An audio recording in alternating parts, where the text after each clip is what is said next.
O romantismo foi um movimento das artes que influenciou a literatura, música, arquitetura e pintura, e que teve seu surgimento na Europa no século XVIII e durou até o século XIX.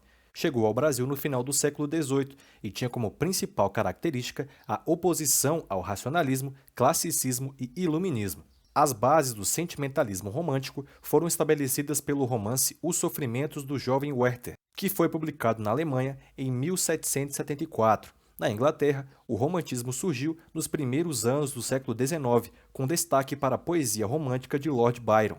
As principais características são oposição ao modelo clássico, texto estruturado em prosa, indivíduos como centro das ações, o público é consumidor, versos livres e versos brancos, exaltação do nacionalismo, da natureza e da pátria, idealização da mulher, do amor e da sociedade, criação de um herói nacional, sentimento e valorização das emoções, subjetivismo e egocentrismo, fuga da realidade e saudade dos tempos da infância. Os românticos buscavam romper com a muralha da corte e ganhar as ruas, por isso buscavam se distanciar do modelo clássico, que era de caráter nobre.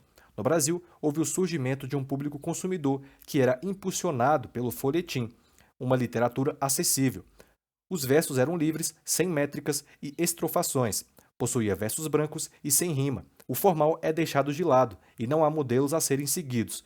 O folclore era abordado, a imagem sentimental e subjetiva do homem e da mulher também era uma das características dos textos. O nacionalismo era empregado, incentivando a exaltação da natureza, retorno ao passado histórico e criação de um herói nacional. No Brasil, os índios são retratados como heróis belos, valentes e civilizados.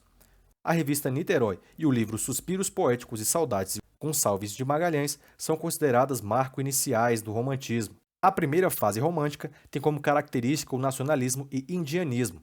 Natureza, sentimentos, religiosidade, ufanismo e nacionalismo são abordados.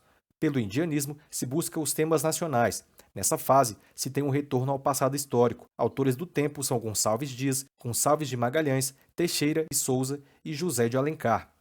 A segunda fase romântica é conhecida como mal do século ou ultrarromântica, influenciada por George Byron. Tem aspectos negativos, poesias negativistas, pessimistas, boêmias e exaltação da morte. Álvares de Azevedo e Casimiro de Abreu são autores importantes. E a terceira fase romântica, a geração condoreira, era caracterizada pela poesia literária e social. Buscavam a liberdade e eram influenciadas pelo escritor francês Victor Marie Hugo. Possuía características sociais e abordava temas da sociedade. Castro Alves e Tobias Barreto são autores importantes dessa fase. Esperamos que você tenha gostado, leia o resumo em texto no nosso site e até a próxima!